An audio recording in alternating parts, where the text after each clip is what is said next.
3 erreurs impardonnables à la lettre de motivation Parcoursup. Enregistre la vidéo en cliquant sur le marque-page en bas à droite et abonne-toi. Première erreur, prendre un modèle que tu trouves sur Google, tu vois. Là, on a ce modèle-là qui est très connu, qui est l'un des plus utilisés. C'est des modèles horribles. J'ai fait une vidéo qui t'explique pourquoi ce modèle n'est pas bien. Donc voilà.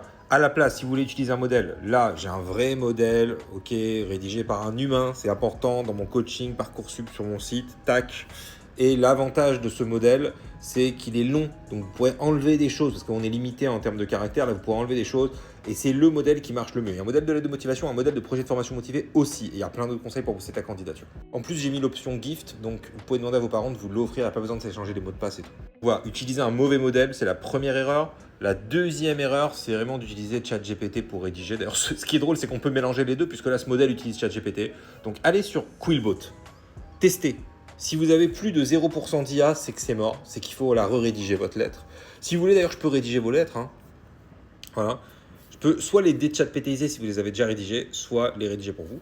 Donc, pour les rédiger, c'est 49 € pour 2 lettres, 99 € pour 5 lettres, 199 € pour 15 lettres. C'est vraiment pas cher pour quelqu'un qui est passé par l'école normale supérieure de la rue d'Ulm, qui a eu ça son master, qui a pu refuser parce que j'avais l'école normale supérieure, qui est arrivé 7e au barreau. Enfin voilà, c'est pas cher si je divise par 15 et je ne rédige pas avec ChatGPT. Je vous les renvoie sous 24 heures. C'est le temps qu'il me faut quand même pour rédiger ça. Donc voilà, n'hésitez pas. Si vous voulez que je vous corrige ou déchatpétise vos 15 lettres, c'est 99 €. Pour la correction ou la déchatpétisation, je ne fais pas moins que 15 lettres. Voilà. Donc voilà. Hop, ensuite. Donc ça, c'est vraiment pour moi la deuxième erreur.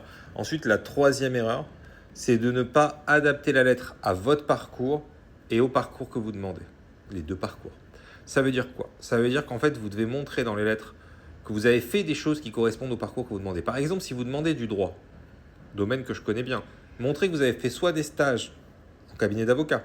Ça peut même être un stage, c'est très bien, le stage de troisième ou de seconde. Montrez que vous avez des bonnes notes dans les matières correspondantes, genre en français, en histoire géo. Montrez que vous avez fait peut-être des certifications, des formations dans ce domaine. Ça, je l'explique dans le coaching, comment faire. Ça peut être intéressant, vous voyez. Et parlez du parcours. Renseignez-vous, mettez peut-être les intitulés de une ou deux matières, mettez le nom du directeur du parcours ou du directeur de la commission d'admission.